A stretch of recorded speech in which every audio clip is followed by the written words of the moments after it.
पुस्तक का नाम गायत्री पंचमुखी और एकमुखी। गायत्री के 5 मुख।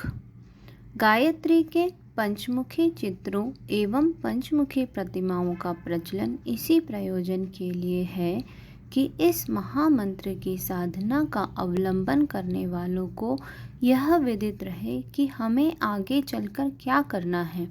जप, ध्यान, स्तोत्र पाठ, पूजन, हवन यह आरंभिक क्रिया कृत्य है। इनसे शरीर की शुद्धि और मन की एकाग्रता का प्रारंभिक प्रयोजन पूरा होता है। इससे अगली मंजिलें कड़ी हैं। उनकी पूर्ति के लिए साधक को जानकारी प्राप्त करनी चाहिए और उस मार्ग पर चलने के लिए आवश्यक तत्परता, दृढ़ता एवं क्षमता का संपादन करना चाहिए। इतना स्मरण यदि साधक रख सका तो समझना चाहिए कि उसने गायत्री पंचमुखी चित्रण का प्रयोजन ठीक तरह से समझ लिया। वस्तुतः गायत्री परम ब्रह्म परमात्मा की विश्वव्यापिता महाशक्ति है। उसका कोई स्वरूप नहीं। ज्ञान की उपमा प्रकाश से दी जाती है। गायत्री का देवता सविता है। सविता का अर्थ है सूर्य, प्रकाश पुंज। जब गायत्री महाशक्ति का अवतरण साधक में होता है तो साधक को ध्यान में प्रकाश बिंदु एवं वृत्त का आभास मिलता है। उसे अपने हृदय, सिर, नाभि तथा आँखों में छोटा या बड़ा प्रकाश पिंड दिखाई पड़ता है। यह कभी घटता कभी बढ़ता है। इसमें कई तरह की कई आकृतियाँ भी, कई रंगों की प्रकाश किरणें दृष्टिगोचर होती हैं। यह आरंभ में हिलती डुलती रहती है, कभी प्रकट कभी लुप्त होती है, पर धीरे धीरे वह स्थिति आ जाती है कि विभिन्न आकृतियाँ, हलचलें एवं रंगों का निराकरण हो जाता है और केवल प्रकाश बिंदु ही शेष रह जाता है। प्राथमिक स्थिति में यह प्रकाश छोटे आकार का एवं स्वल्प तेज का होता है, किंतु जैसे जैसे आत्मिक प्रगति ऊर्ध्वगामी होती है वैसे वैसे प्रकाश वृत्त बड़े आकार का, अधिक उल्लास भरा दिखाई देता है। जैसे प्रातः काल के उगते हुए सूर्य की गर्मी पाकर कमल की कलियां खिल पड़ती हैं, वैसे ही अंतरात्मा इस प्रकाश अनुभूति को देखकर ब्रह्मानंद का, परमानंद का, सच्चिदानंद का अनुभव करता है। जिस प्रकार चकोर रात भर चंद्रमा को देखता रहता है, वैसी ही साधक की इच्छा होती है कि इस प्रकाश को ही देखकर आनंद विभोर होता रहे। कई बार ऐसी भावना भी उठती है कि जिस प्रकार दीपक पर पतंगा अपना प्राण होम देता है, अपनी तुच्छ सत्ता को प्रकाश की महत्ता में विलीन होने का उपक्रम करता है, वैसे ही मैं भी अपने अहम को इस प्रकाश रूप ब्रह्म में लीन कर दूं। यह निराकार ब्रह्म के ध्यान की थोड़ी झांकी हुई अनुभूति की दृष्टि से साधक को ऐसा भान होता है मानो उसे ब्रह्म ज्ञान की तत्व दर्शन की अनुभूति हो रही हो। ज्ञान के सारांश का जो निष्कर्ष है, उत्कृष्ट आदर्शवादी क्रियाकलाप से जीवन को ओतप्रोत कर लेना, वही आकांक्षा एवं प्रेरणा मेरे भीतर जाग रही है। जाग ही नहीं वरन संकल्प का, निश्चय का, अवस्था का, तथ्य का रूप धारण कर रही है। प्रकाश की अनुभूति का यही चिन्ह है।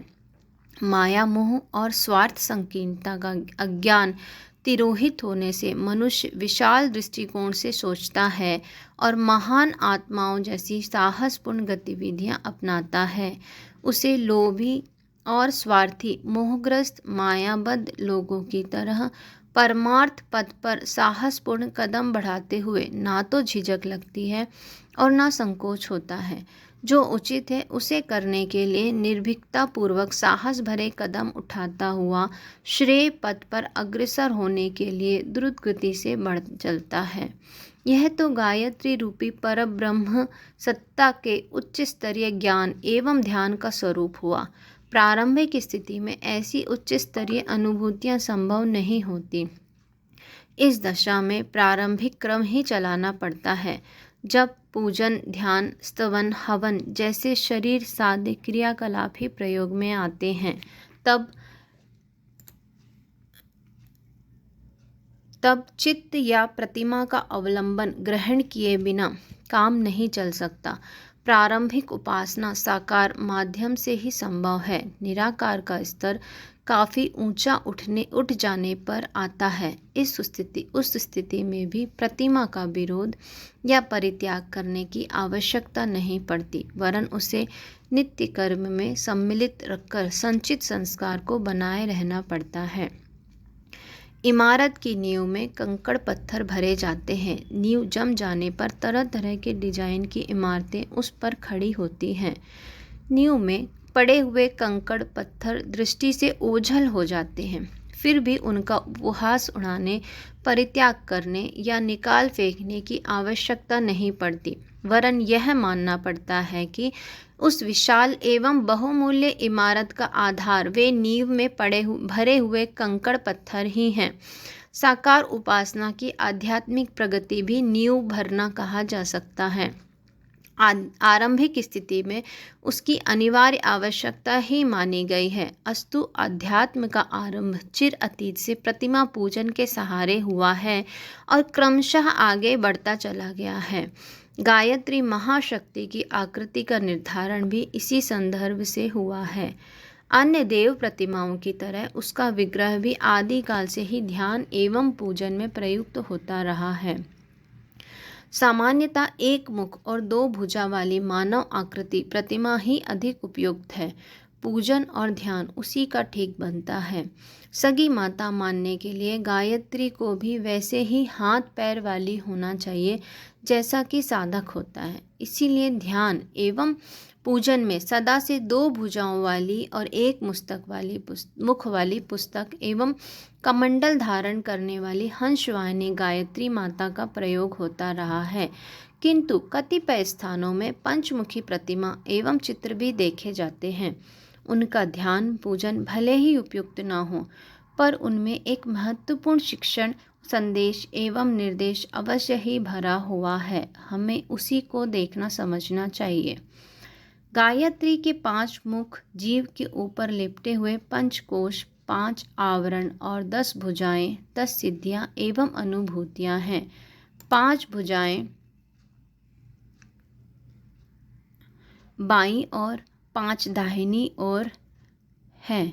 उसका संकेत गायत्री महाशक्ति के साथ जुड़ी हुई 5 भौतिक और 5 आध्यात्मिक शक्तियों एवं सिद्धियों की ओर है। इस महाशक्ति का अवतरण जहाँ भी होगा वहाँ वे 10 अनुभूतियाँ, विशेषताएं, संपदाएं निश्चित रूप से परिलक्षित होंगी।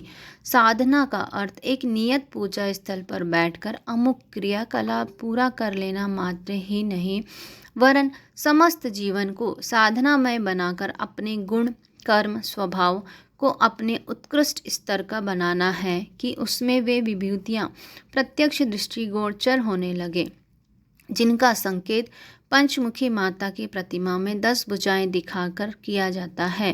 भुजाएं शक्तियां एवं सामर्थ्य की प्रतीक है। साधना का उद्देश्य शक्ति प्राप्त करना है। 10 शक्तियां, 10 सिद्धियां जीवन साधना के द्वारा जब प्राप्त की जाने लगे तो समझना चाहिए कि कोई गायत्री उपासक उच्च स्तरीय साधना पथ पर सफलतापूर्वक अग्रसर हो रहा है। गायत्री के 5 मुख हमें बताते हैं कि जीव के ऊपर केवल इस हाड़ मांस वाले एक शरीर का ही आवरण नहीं है, वरन ऐसे ही 5 शरीरों को यह जीव धारण किए हुए है। अंग में एक ही शरीर दिखता है, शेष 4 प्रत्यक्ष दृष्टिगोचर नहीं होते, फिर भी उनकी सामर्थ्य क्रमशः एक से एक की बढ़ी चढ़ी है। ना दिखते हुए भी वे इतनी शक्ति संपन्न हैं कि उनकी क्षमताओं को जगाया जा सकना संभव हो सके तो मनुष्य तुच्छ से महान और आत्मा से परमात्मा बन सकता है। जीव पर चढ़े हुए 5 आवरणों, 5 कोशों के नाम हैं अन्नमय कोश, प्राणमय कोश, मनोमय कोश, विज्ञानमय कोश, आनंदमय कोश। जिस प्रकार प्याज की गांठ में एक के बाद एक परत निकलते हैं, जिस प्रकार केले के तने को खोलने पर उसमें एक के भीतर एक कलेवर निकलते हैं, उसी प्रकार जीव के ऊपर भी एक के बाद एक क्रमशः 5 आवरण लिपटे हुए हैं। जिस प्रकार शरीर के ऊपर बनियान, कमीज, जैकेट, कोट, कंबल आदि धारण करते हैं, उसी तरह जीव ने भी 5 आवरण धारण किया है। इनमें से हर एक की कीमत एक के बाद एक अधिक होती चली गई है। इन पांचों कोशों की गायत्री के 5 मुखों की संक्षिप्त जानकारी नीचे प्रस्तुत की जा रही है। पहला, अन्नमय कोश। गायत्री के 5 मुखों में आत्मा के 5 कोशों में प्रथम का नाम अन्नमय कोश है। अन्न का तात्विक अर्थ है पृथ्वी का रस। पृथ्वी से जल, अनाज, फल, तरकारी, घास आदि पैदा होती है। उन्हीं से दूध, घी, मांस आदि भी बनते हैं। यह सब अन्न कहे जाते हैं। इन्हीं के द्वारा रज वीर्य बनते हैं और इन्हीं से 10 शरीर का निर्माण होता है। अन्न द्वारा ही देह बढ़ती और पुष्ट होती है तथा अन्न रूपी पृथ्वी में ही भस्म होकर या सड़ गलकर मिल जाता है। अन्न से उत्पन्न होने वाला और उसी में मिल जाने वाला यह देह इसी प्रधानता के कारण अन्नमय कोश कहा जाता है। यहाँ एक बात ध्यान रखने की है कि हाड़ मांस का जो पुतला दिखाई देता है वह अन्नमय कोश की अधीनता में है, पर उसे ही अन्नमय कोश ना समझ लेना चाहिए। मृत्यु हो जाने पर देह तो नष्ट हो जाती है, पर अन्नमय कोश नष्ट नहीं होता, वह जीव के साथ रहता है। बिना शरीर के भी जीव भूत यानी योनि में या स्वर्ग नरक में उन भूख, प्यास, सर्दी, गर्मी, चोट, दर्द आदि को सहता है जो स्थूल शरीर से संबंधित है। इसी प्रकार उसे उन इंद्रिय भोगों की चाह रहती है जो शरीर द्वारा ही भोगे जाने संभव हैं। भूतों की इच्छाएं वैसे ही आहार विहार की रहती हैं जैसी कि शरीरधारी मनुष्यों की होती हैं। इससे प्रकट है कि अन्नमय कोश शरीर संचालक, कारण उत्पादक, उपभोक्ता आदि तो है, पर उससे पृथक भी है। इसे सूक्ष्म शरीर भी कहा जा सकता है। रोग हो जाने पर डॉक्टर, वैद्य, उपचार, औषधि, इंजेक्शन, शल्य क्रिया आदि द्वारा उसे ठीक करते हैं। चिकित्सा पद्धतियों की पहुंच स्थूल शरीर तक ही है, इसलिए यह केवल उन्हीं रोगों को दूर कर पाते हैं जो कि हाड़, मांस, त्वचा आदि के विकारों के कारण उत्पन्न होते हैं। परंतु कितने ही रोग ऐसे भी हैं जो अन्नमय कोश की विकृति के कारण उत्पन्न होते हैं। उन्हें शारीरिक चिकित्सा लोग ठीक करने में प्रायः असमर्थ रहते हैं। ऐसे रोगों का समाधान अन्नमय कोश की साधना द्वारा ही संभव हो सकता है। अन्नमय कोश की स्थिति के अनुसार शरीर का ढांचा और रंग रूप बनता है, उसी के अनुसार इंद्रियों में शक्ति आती है। बालक जन्म से ही कितनी शारीरिक त्रुटियां, अपूर्णताएं या विशेषताएं लेकर आता है। किसी की देह आरंभ से ही मोटी, किसी की जन्म से ही पतली होती है। आँखों की दृष्टि, वाणी की विशेषता, मस्तिष्क का भोंडा या तीव्र होना, किसी विशेष अंश का निर्मल या न्यून होना अन्नमय कोश की स्थिति के अनुरूप होता है। माता पिता के रजवीर्य का भी उसमें थोड़ा प्रभाव होता है, पर विशेषता अपने कोश की रहती है। कितने ही बालक माता पिता की अपेक्षा अनेक बातों में बहुत भिन्न पाए जाते हैं। शरीर अन्न से बनता और बढ़ता है। अन्न के भीतर सूक्ष्म जीवन तत्व रहता है, वह अन्नमय कोश कहलाता है। जैसे शरीर में 5 कोश हैं, वैसे ही अन्न में 3 कोश हैं, स्थूल, सूक्ष्म, कारण। स्थूल में स्वाद और भार, सूक्ष्म में प्रभाव और गुण तथा कारण के कोश में संस्कार रहता है। जिह्वा से केवल भोजन का स्वाद मालूम होता है, पेट उसके बोझ का अनुभव करता है, रस से उसकी मादकता, उष्णता आदि प्रकट होती है। आश्रय कोश पर उसका संस्कार जमता है। मांस आदि अनेक अभक्ष्य पदार्थ ऐसे हैं जो जीव को स्वादिष्ट लगते हैं, देह को मोटा बनाने में भी सहायक होते हैं, पर उनमें सूक्ष्म संस्कार ऐसे होते हैं जो अन्नमय कोश को विकृत कर देता है और उसका परिणाम अदृश्य रूप से आकस्मिक रोगों के रूप में तथा जन्म जन्मांतरों तक कुरूपता एवं शारीरिक अपूर्णता के रूप में चलता है। इसीलिए आत्मविद्या के ज्ञाता सदा सात्विक सुसंस्कारी अन्न पर जोर देते हैं, ताकि स्थूल शरीर में बीमारी, कुरूपता, अपूर्णता, आलस्य एवं कमजोरी की बढ़ोतरी न हो।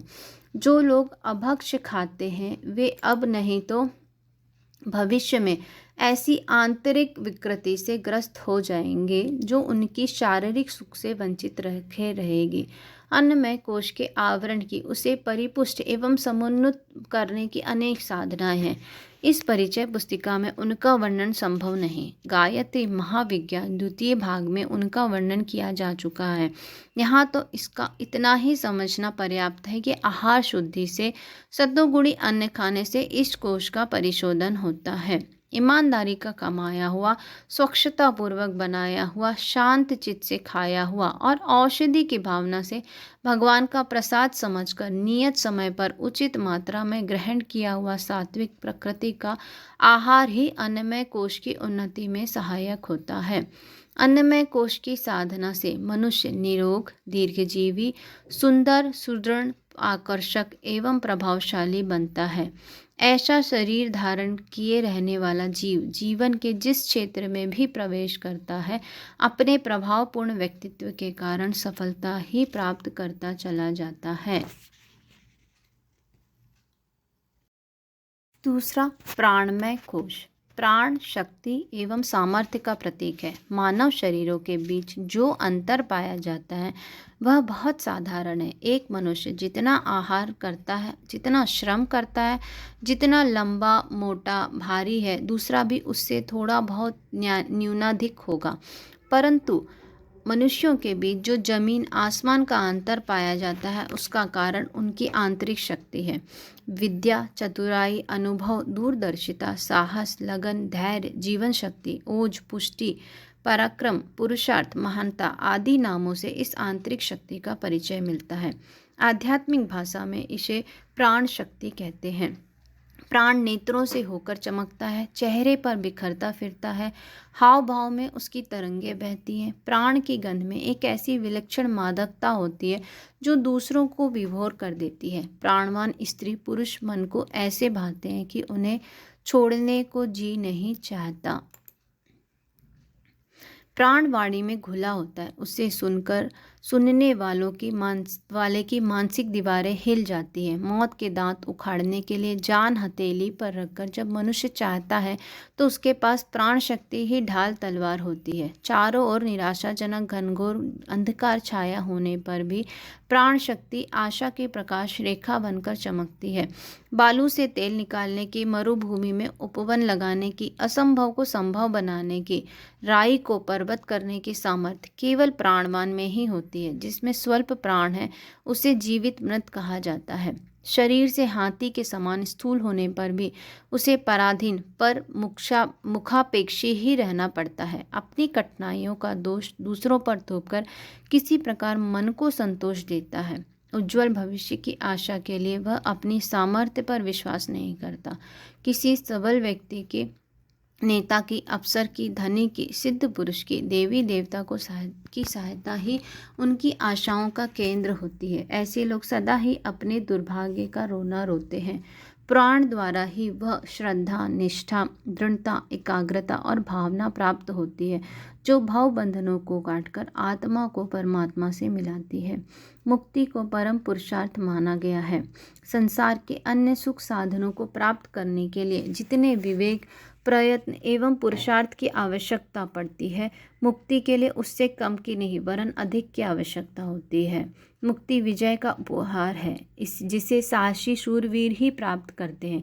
भगवान अपनी ओर से न किसी को बंधन देते हैं, न मुक्ति। दूसरा न कोई स्वर्ग में ले जा सकता है, न नरक में। हम स्वयं ही अपनी आंतरिक स्थिति के आधार पर जिस दिशा में चलते हैं उसी लक्ष्य पर जा पहुंचते हैं। उपनिषद का वचन है कि नायन आत्मा बलहीनेन लभ्या, वह आत्मा बलहीनों को प्राप्त नहीं होता। निस्तेज व्यक्ति जब अपने घर वालों, पड़ोसियों, रिश्तेदारों, मित्रों को प्रभावित नहीं कर सकते तो भला परमात्मा पर इनका क्या प्रभाव पड़ेगा। तेजस्वी व्यक्ति ही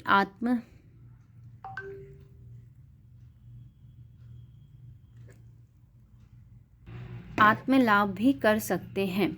इसलिए प्राण संचय के लिए योग शास्त्रों में अधिक बल दिया गया है। प्राणायाम की महिमा से सारा अध्यात्म शास्त्र भरा पड़ा है। जैसे सर्वत्र ईश्वर की महिमामय गायत्री शक्ति व्याप्त है, वैसे ही निखिल विश्व में प्राण का चैतन्य समुद्र भी भरा पड़ा है। जैसे श्रद्धा और साधना से गायत्री शक्ति को खींचकर अपने में धारण किया जाता है, वैसे ही अपने प्राणमय कोश को सतेज और चेतन करके विश्वव्यापी प्राण से यथेष्ट मात्रा में प्राण तत्व खींचा जा सकता है। यह भंडार जितना अधिक होगा उतने ही हम प्राणवान बनेंगे और उसी अनुपात से सांसारिक एवं आध्यात्मिक संपत्तियां प्राप्त करने के अधिकारी हो जाएंगे। चैतन्य, स्फूर्ति, उत्साह, दृढ़ता, साहस, धैर्य, क्रियाशीलता, कष्ट सहिष्णुता, बुद्धि की सूक्ष्मता, मनमोहकता आदि विशेषताएं प्राण शक्ति रूपी फूलझड़ी की छोटी छोटी चिंगारियां हैं। भारतीय योग शास्त्र षट चक्रों में सूर्य चक्र को बहुत अधिक महत्व देता है। अब पाश्चात्य विज्ञान ने भी सूर्य ग्रंथि को सूक्ष्म तत्वों का केंद्र स्वीकार किया है और माना है कि मानव शरीर में प्रतिक्षण होती रहने वाली क्रिया प्रणाली का संचालन इसी के द्वारा होता है। कुछ वैज्ञानिकों ने इसे पेट का मस्तिष्क नाम दिया है। यह सूर्य चक्र या सोलर प्लेक्सस आमाशय के ऊपर हृदय धुकधुकी के ठीक पीछे मेरुदंड के दोनों ओर स्थित है। यह एक प्रकार की सफ़ेद और भूरी गुद्दी से बना हुआ है। पाश्चात्य वैज्ञानिक शरीर की आंतरिक क्रियाविधि पर इसका अधिकार मानते हैं, किंतु सच बात यह है कि यह खोज अभी अपूर्ण है। सूर्य चक्र का कार्य और महत्व उससे अनेक गुना अधिक है जितना कि वे लोग मानते हैं। ऐसा देखा गया है कि इस केंद्र पर यदि जरा कड़ी चोट लग जाए तो मनुष्य की तत्काल मृत्यु हो जाती है। योग शास्त्र इस केंद्र को प्राणमय कोश मानता है और कहता है कि यही से निकलकर एक प्रकार का मानवीय विद्युत प्रवाह संपूर्ण नाड़ियों से प्रभावित होता है। ओजस शक्ति इसी संस्थान में रहती है। मेरुदंड के दाएं बाएं नाड़ी गुच्छकों की जो प्रथम श्रृंखलाएं चलती हैं, इन्हीं को योग में ईड़ा और पिंगला कहा गया है। रुधिर संचार, श्वास क्रिया, पाचन आदि प्रमुख कार्यों को सुसंचारित रखने की जिम्मेदारी उपरोक्त नाड़ी गोच्छाकों के ऊपर प्रधान रूप से है। प्राणमय कोश की साधना में इन ईड़ा पिंगला नाड़ियों को नियत विधि के अनुसार बलवान बनाया जाता है, जिससे उसके संबंधित शरीर की सहानुभावी क्रिया के विकार दूर होकर आनंदमयी स्वास्थ्य प्राप्त हो सके। आकाश में वायु तत्व के साथ धूल मिली प्राण शक्ति भरी पड़ी है। साधारणतया सांस लेने के साथ नासिका छिद्रों से इस प्राण तत्व का एक अंश ऑक्सीजन के रूप में हम ग्रहण करते हैं और उसी के आधार पर जीवन धारण किए रहते हैं। यह सामान्य प्राण शक्तियाँ हैं जो प्राणी मात्र के जीवन में स्वभावतः चलती रहती हैं। शुद्ध वायु सही तरीके से लेते रहा जाए तो आहार मिलता रहता है और जीवन प्रवाह बहता रहता है। इसमें किसी प्रकार का व्यवधान पड़ जाए तो मृत्यु सामने आ खड़ी होती है। अन्न और जल के बिना कुछ दिन मनुष्य जीवित रह सकता है, पर वायु के बिना 1 घंटा भी जीवन संभव नहीं। इस पर भी यदि वायु में प्राण तत्व का अभाव हो, विषैली गैस में सांस लेनी पड़े तो कुछ क्षण में ही मरण हो जाता है। यह है वायु में स्वल्प मात्रा में घुले हुए सामान्य से प्राण तत्व का महत्व। इस विश्वव्यापी सचेतन विद्युत शक्ति प्राण को यदि वैज्ञानिक पद्धति से अधिक मात्रा में उपार्जित एवं धारण किया जाए तो इस आधार पर हाड़ मांस का शरीर अत्यंत शक्ति संपन्न ताकत केंद्र बन सकता है।